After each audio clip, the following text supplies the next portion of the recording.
Welcome back to my YouTube channel. Lecture number 2 Biomolecules First Year Biology.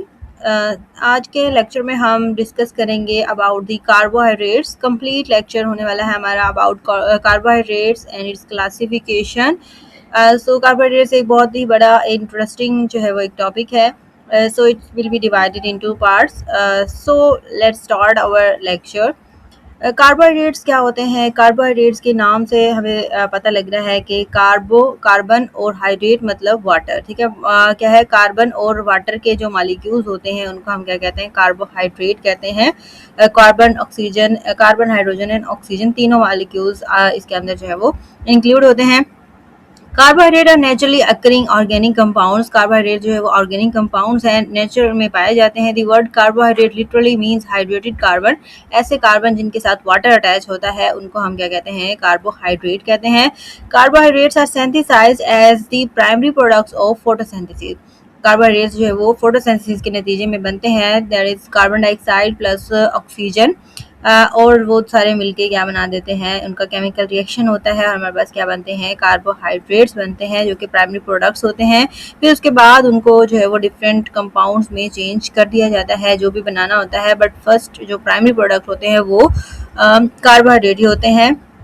During photosynthesis when reduction of CO2 occurs, जब carbon dioxide की reduction होती है, the resulting carbohydrate molecules contain carbon and hydrogen and oxygen in the molar ratio 1:2:1. ठीक है, तो जो compound हमारे पास बनते हैं उनकी जो अगर हम देखें एक रेशो देखें मॉलिक्यूल्स की, मोलर रेशो जिसे हम कहते हैं, तो वो उनकी रेशो क्या होती है? उसमें कार्बन 1, हाइड्रोजन की 2 होती है और ऑक्सीजन की क्या होती है? 1 होती है. मींस कार्बन और ऑक्सीजन इक्वल होते हैं, हाइड्रोजन इनसे डबल होता है.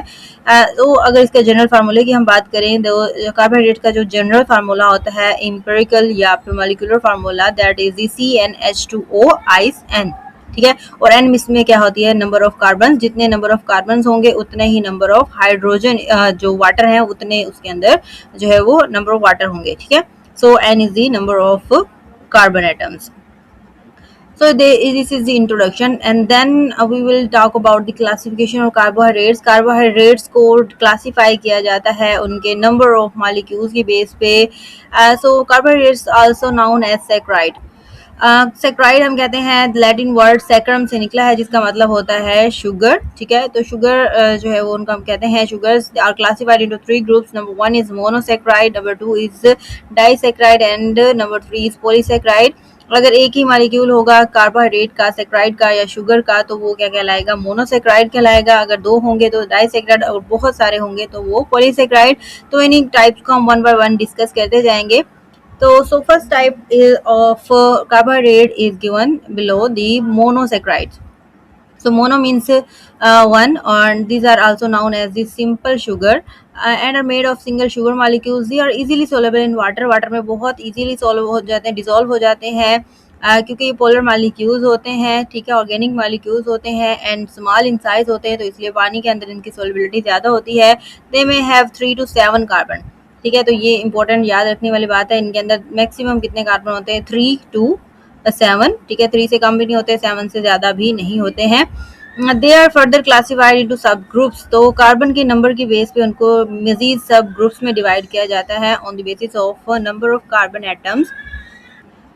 मीन्स के नंबर ऑफ कार्बन एटम जितने होंगे उतने उसी के नाम से हम उसका हिसाब नाम देंगे उसी के हिसाब से. मीन्स कि अगर 3 कार्बन होंगे तो this will be called trioses. 4 carbon होंगे तो हम इसको टेट्रोज कहेंगे. 5 वाला पेंटोज, 6 वाला हेक्सोज एंड 7 वाला हेप्टोज हो जाएगा. ठीक है, सो मोस्ट कॉमन जो है वो कौन से होते हैं? पेंटोज और हेक्सोज होते हैं जो कि तमाम लिविंग ऑर्गेनिजम्स में पाए जाते हैं. उसके अलावा जो ग्लूकोज जो मोस्ट इंपॉर्टेंट प्राइमरी प्रोडक्ट होता है फोटोसिंथेसिस का, वो भी क्या होता है? हेक्सोज होता है. मीन 6 कार्बन होता है. Play central role in energy storage. The primary energy storage molecule is glucose with 7 energy storing CH bond. तो अगर इसके स्ट्रक्चर की हम बात करें तो इसके अंदर जो है तकरीबन 7 CH बॉन्ड्स होते हैं जिनके अंदर ये एनर्जी स्टोर करता है. इसका मॉलिक्यूलर फार्मूला क्या होता है? C6H12O6 एंड एम्पिरिकल फार्मूला क्या होता है? CH2O. ठीक है, ये इसका स्ट्रक्चर है. इसमें आप लोग देख सकते हैं 1 2 3 4 5 6 और ये 7. ठीक है, 7 इसके अंदर CH बॉन्ड है और इस CH बॉन्ड के अंदर ही एनर्जी स्टोर होती है. अगर एनर्जी रिलीज करनी हो तो इस CH बॉन्ड को तोड़ दिया जाता है, तो यहाँ से ATP फॉर्म में एनर्जी रिलीज होती है. देन उसके बाद ये इसकी क्लासिफिकेशन है और उसके एग्जांपल के साथ, ठीक है। अभी हमने देखा था मोनोसेक्राइड की जो क्लासिफिकेशन है that is the triose, 3 carbon वाले जो होते हैं मोनोसेक्राइड उनको हम क्या कहते हैं, ट्रायोस कहते हैं। एग्जांपल यहाँ पर दी हुई है। अगर उसका मॉलिक्यूलर फार्मूला हम देखें तो सिर्फ हमने क्या करना है, कार्बन के साथ 3 लगाना है, NH2O के साथ ऑटोमेटिकली वो 3 हो जाएगा। तो उसका मॉलिक्यूलर फार्मूला क्या हो जाएगा, C3H6O3। Examples are the glyceraldehyde और डी डाइहाइड्रोक्सी एसीटोन, ठीक है। दोनों एक दूसरे के आइसोमर्स ही होते हैं। उसके बाद टेट्रोसिस, 4 कार्बन मॉलिक्यूल, तो ये इसकी एग्जांपल क्या आएगी हमारे पास, C4 मॉलिक्यूलर फार्मूला C4H8O14O4, ठीक है। CnH2O उसका जनरल फार्मूला है, उसी के अंदर हम कार्बन की तादाद जो है वो चेंज करते जाएंगे तो उसका मॉलिक्यूलर फार्मूला बन जाएगा। एंड इसकी एग्जांपल है एराथ्रोज एंड एराथ्रो रिब्लोस, ठीक है। Intermediate in photosynthesis in bacteria, pentose, उसके बाद 5 carbon pentose and C5H10O5 ribose, deoxyribose और रिब्लोस, ये इसकी एग्जांपल्स हैं। देन उसके बाद हेक्सोसिस, 6 कार्बन मॉलिक्यूल होते हैं, molecular formula C6H12O6, glucose, fructose and galactose, ठीक है। आइसोमर्स होते हैं, सिर्फ कार्बन की अरेंजमेंट की वजह से उनके अंदर डिफरेंस आ जाता है, कार्बन, हाइड्रोजन और ऑक्सीजन की जो अरेंजमेंट होती है। देन उसके बाद है हेप्टोसिस, 7 carbon and molecular formula C7H14O7, बहुत ही ज़्यादा रेयर होते हैं नेचर में, एंड 8 वाले तो होते ही नहीं है। इंटरमीडिएट इन फोटोसिंथेसिस, कभी कभार फोटोसिंथेसिस के दौरान जो है बन जाते हैं।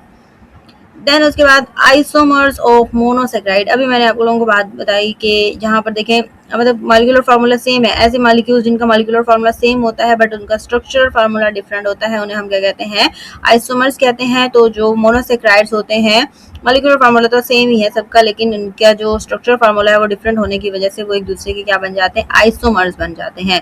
The molecules which have the same number of atoms, same molecular formula but different in how the atoms are arrange, but atoms की जो अरेंजमेंट है वो डिफरेंट हो जाती है स्ट्रक्चरल फार्मूला में, are called isomers of each other, वो एक दूसरे के क्या कहलाते हैं, आइसोमर्स कहलाते हैं। For example glucose is not the only monosaccharide with the formula C6H12O6, means के ग्लूकोज, फ्रक्टोज और जो हमने पढ़ी थी गैलेक्टोज, उनका जो फार्मूला होता है मॉलिक्यूलर फार्मूला वो तो सेम होता है, लेकिन ये सिंपल मॉलिक्यूलर फार्मूला सिर्फ ग्लूकोज का नहीं होता बल्कि फ्रक्टोज और गैलेक्टोज का भी यही फार्मूला होता है, सिर्फ उनकी स्ट्रक्चरल ओरिएंटेशन जो है वो डिफरेंट होती है इनके ग्रुप्स की, ठीक है, मॉलिक्यूल्स की, तो उसकी वजह से वो एक दूसरे के क्या बन जाते हैं, आइसोमर्स बन जाते हैं।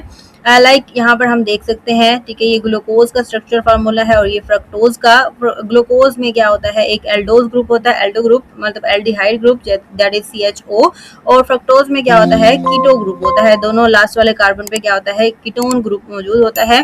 तो ये इसी वजह से इन्हीं के स्ट्रक्चर की डिफरेंस की वजह से ये दोनों एक दूसरे के क्या होते हैं, स्ट्रक्चरल आइसोमर्स होते हैं। सो in fructose, the double bonded oxygen is attached to an internal carbon number 2 rather than to a terminal one. सो वो कहते हैं कि जो ऑक्सीजन होती है टर्मिनल वो सेकंड वाले कार्बन के साथ अटैच होती है, टर्मिनल के साथ अटैच नहीं होती जैसे कि इसमें ग्लूकोज में होती है। In other word glucose and fructose are structural isomers, ठीक है। अब देन उसके बाद अगर हम ग्लूकोज और गैलेक्टोज को कंपेयर करें, glucose and galactose have a difference in the orientation of one hydroxyl group. इनमें सिर्फ एक हाइड्रोक्सिल मतलब बाकी सारा स्ट्रक्चर दोनों ही एल्डोज ग्रुप होते हैं, ठीक है, सारा स्ट्रक्चर सेम होता है, सिर्फ कार्बन नंबर 4 पे जो अरेंजमेंट है H और OH की वो चेंज हो जाती है, ठीक है। यहाँ पर H है ग्लूकोज में और यहाँ पर गैलेक्टोज में OH आ जाता है, तो ये एक दूसरे के क्या होते हैं, स्टीरियो आइसोमर्स कहलाते हैं, ठीक है। मतलब सिर्फ ओरिएंटेशन चेंज होने की वजह से जो आइसोमर्स बनते हैं उनको हम क्या कहते हैं, स्टीरियो आइसोमर्स कहते हैं। देन उसके बाद कॉमन 5 कार्बन और pentose sugar include ribose and deoxyribose, ठीक है, ये दोनों भी एक दूसरे के आइसोमर्स होते हैं। Found in nucleic acid NADP and ribulose which occur as a precursor in photosynthesis, ठीक है। तो थोड़े बहुत आइसोमर्स तो नहीं होते हैं ये, लेकिन एक मॉलिक्यूल का फर्क पड़ जाता है, ऑक्सीजन में और रिब्लोज में, राइबोज में 5 ऑक्सीजन होते हैं, जबकि अगर एक ऑक्सीजन यहाँ से निकल जाए इस वाले हाइड्रोक्सिल ग्रुप का तो वो क्या बन जाती है, डीहाइड्रोक्सी राइबोस, डीऑक्सीराइबोस बन जाती है, ठीक है, जो कि DNA में मौजूद होती है और जो राइबोस है वो RNA में मौजूद होती है। Then ring structure of monosaccharides, ठीक है, ये अभी हमने स्ट्रक्चरल फार्मूला पढ़ा था उनका, ठीक है। उसके अलावा जो मोनोसेक्राइड है like glucose, galactose, fructose, ribose जितने भी हमने पढ़े हैं, तो एक तो उनका एक स्ट्रेट चेन स्ट्रक्चर होता है, वो स्ट्रक्चर फार्मूला हो जाता है, और बाज़ औक़ात अगर इन सॉल्यूशन फॉर्म में अगर हम इनको देखें तो ये एक दूसरे के साथ जो है वो बॉन्ड बना के एक रिंग लाइक स्ट्रक्चर बनाते हैं, उन्हीं को हम क्या कहते हैं, रिंग स्ट्रक्चर्स ऑफ मोनोसेक्राइड कहते हैं। ठीक है, तो ये आप लोगों ने ड्रा भी करने हैं, याद करने हैं, बनाने भी हैं। ठीक है, सारे मॉलिक्यूल्स की जो अरेंजमेंट है उसको भी आप लोगों ने याद रखना है। ठीक है, क्योंकि अरेंजमेंट चेंज होने से हमने देखा है कि मॉलिक्यूल ही चेंज हो जाता है। Ring formation occurs when an oxygen bridge develops between two carbon atoms of the same sugar molecule। ठीक है, जैसे यहाँ पर एक स्ट्रेट चेन है। ठीक है, तो यहाँ से इस कार्बन वाले ऑक्सीजन और इसके दरमियान में क्या बन जाता है, एक हाइड्रोजन बॉन्ड बन जाता है। ठीक है, तो इसकी वजह से ही क्या होता है, ये एक रिंग के फॉर्म में चेंज होता है। स्ट्रेट से कहाँ बन जाता है, ये रिंग स्ट्रक्चर बन जाता है। देन अलग अलग हम इनके स्ट्रक्चर को डिस्कस करते हैं। In case of glucose, oxygen bridge develops between carbon number 1 and 5। Carbon number ये 1 है और यहाँ से देखें तो ये कार्बन नंबर 5 है, इनके दरमियान में एक ब्रिज बनेगा, ऑक्सीजन दरमियान में आ जाएगी और ये यहाँ पर क्या आ गया, ये देखें यहाँ से, ये देखें ऑक्सीजन नंबर, ये कार्बन नंबर 5 है और ये कार्बन नंबर 1 और कार्बन नंबर ये है हमारे पास 5। ठीक है, इन दोनों के दरमियान में बनेगा बॉन्ड। तो एक वाटर मॉलिक्यूल जो है वो यहाँ से थोड़ा सा, ठीक है, एक इनकी स्ट्रक्चरल अरेंजमेंट जो है वो चेंज हो जाती है। CH, ठीक है, CH और O जो है वो दरमियान में आ जाता है, H2OH। ठीक है, तो इस वजह से जो है वो क्या बन जाता है, एक ring like 6 ring corner ring बन जाता है, that is called pyran is formed. Then उसके बाद ग्लैक्टोज अगर हम देखें तो oxygen bridge is form between carbon number 1 and 6। तो इसमें भी सेम वही अरेंजमेंट होती है, सिर्फ H और H की डायरेक्शन चेंज हो जाती है, ओरिएंटेशन चेंज होगी। लेकिन ये the 6 corner pyran ring. In fructose oxygen bridge is form between carbon number 2 and 5। लेकिन जो फ्रक्टोज होता है उसमें कहाँ पर बनती है, 2 और 5 के दरमियान में बन जाता है। इस वजह से ये कितने कार्बन रिंग होती है, इसकी रिंग में 4 कार्बन आते हैं और एक ऑक्सीजन आता है। ठीक है, ग्लूकोज और ग्लैक्टोज में 5 कार्बन रिंग में आए हैं, एक बाहर है। ठीक है, लेकिन फ्रक्टोज में क्या होता है, 2 और 5 के दरमियान में बॉन्ड बन जाता है, का वो ब्रिज बन जाता है। ठीक है, बॉन्ड नहीं होता, ब्रिज बनता है। ठीक है, सो 5 corner furan ring is form. ठीक है, पायरान और फ्यूरॉन, 6 कार्बन जो रिंग होती है उसे हम पायरान कहते हैं और जो 5 कॉर्नर रिंग होती है उसे हम फ्यूरॉन कहते हैं। तो ये चीज भी आप लोगों ने याद रखनी है। When ribose goes in solution, जब अगर हम राइबोज और डीऑक्सीराइबोज की बात करें, ठीक है, सो इसके दरमियान में जो डेवलपमेंट होती है वो क्या होती है, ब्रिज। ऑक्सीजन ब्रिज कहाँ पर बनता है, 1 और 4 के दरमियान में। ठीक है, सारे रिंग हैं इनके दरमियान में, ब्रिज जो है वो ऑक्सीजन का ही बनता है। हमने सिर्फ ये देखना है कि कौन कौन से कार्बन के नंबर के दरमियान में वो ऑक्सीजन का ब्रिज बन रहा है। ठीक है, सो 5 corner furan ring is form. तो इसमें भी क्या होता है, एक 5 कॉर्नर रिंग जो है वो बन जाती है, एक ऑक्सीजन आती है और 4 उसके अंदर कार्बन आ जाते हैं। ठीक है, तो this is all about the ring structure. ठीक है, और मजीद एक और जो है वो ग्लूकोज की टाइप्स हैं। ठीक है, अभी तो हमने ग्लूकोज का आइसोमर पढ़ा था, ग्लैक्टोज और फ्रुक्टोज। अभी ग्लूकोज का मतलब वो ग्लूकोज ही रहती है, लेकिन उसकी 2 टाइप होती है, एक अल्फा डी ग्लूकोज और दूसरी बीटा डी ग्लूकोज। तो just due to the change of orientation, ठीक है, तो इस वजह से इसका जो नाम है वो अल्फा और बीटा पड़ जाता है। तो हम देखेंगे क्या होता है अल्फा डी ग्लूकोज और beta D glucose. There are 2 forms of D glucose, alpha D glucose and beta D glucose. They differ only in the direction of OH groups on carbon number 1। ठीक है, carbon number 1 पे जो arrangement है hydrogen और hydroxyl group की, उसके arrangement में change होने की वजह से वो अल्फा और बीटा बन जाता है। अगर वो नीचे है, लोअर साइड पे है OH, तो उसको हम अल्फा डी ग्लूकोज कहेंगे, और अगर वो ऊपर है तो उसको हम क्या कहेंगे, बीटा डी ग्लूकोज कहेंगे। बाकी सारा स्ट्रक्चर जो है वो सेम रहता है। when many alpha D glucose molecule join together they form a polymer called starch। so alpha D glucose बहुत सारे मिलकर क्या बनाते हैं, स्टार्च बनाते हैं। एंड दूसरी तरफ अगर हम देखें तो जो सेलुलोज है जो कि ग्लूकोज का पॉलीमर है, तो उसमें कौन से ग्लूकोज होते हैं, बीटा डी ग्लूकोज होते हैं।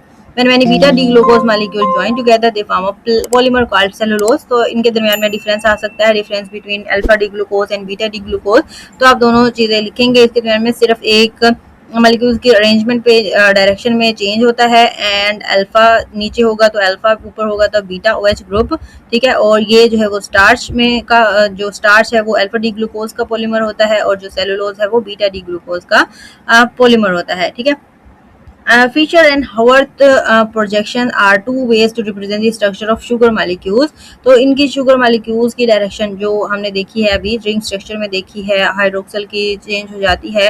तो इस चीज़ को सबसे पहले जो है वो रिप्रेजेंट किया था 2 साइंटिस्ट ने। मतलब क्या है, उनके नाम पे उनके प्रोजेक्शन का नाम रख दिया, एक फिशर और एक है हमारे पास हावर्थ प्रोजेक्शन। इन दोनों ने अपने अपने मेथड दिए थे इनके स्ट्रक्चर्स को पढ़ने के। So Fisher projection was devised by German chemist Emil Fischer in 1891. In a Fisher projection, the carbohydrate is shown in its open chain form rather than a cyclic one. तो इसका जो structure formula था, जो open chain formula था, वो किसने present किया था? फिशर ने. कब किया था? 1891. एंड जो उसका रिंग स्ट्रक्चर था वो किसने किया था? हवर्थ ने. The Haworth projection is named after British chemist sir Norman Haworth. It shows sugar in their cyclic form. तो उसने जो है वो कार्बोहाइड्रेट के रिंग स्ट्रक्चर जो है वो दिए थे. तो ये चीज़ भी याद रखनी है आप लोगों ने. उसका जो ओपन चेन स्ट्रक्चर था वो फिशर ने दिया. कब दिया था? 1891 में. और जो हवर्थ प्रोजेक्शन है वो किसने दिया था? सर नॉर्मन हवर्थ ने इसका जो है वो रिंग स्ट्रक्चर दिया था, या साइक्लिक स्ट्रक्चर जिसको हम कहते हैं. So it's all about the monosaccharide. ठीक है, मोनोसेक्राइड का लेक्चर हमारा एंड हो गया है. होपफुली आप लोगों को समझ आ गई होगी. ठीक है, ईच एंड एवरीथिंग हम मोनोसेक्राइड के बारे में डिस्कस कर चुके हैं. तो देन नेक्स्ट लेक्चर में हम डाइसेक्राइड्स को डिस्कस करेंगे. सो अगर आप लोगों को लेक्चर की समझ आई है तो वीडियो को लाइक करें, चैनल को सब्सक्राइब लाजमी कीजिएगा. तो अपनी टीचर को दीजिए इजाज़त. अल्लाह हाफिज़.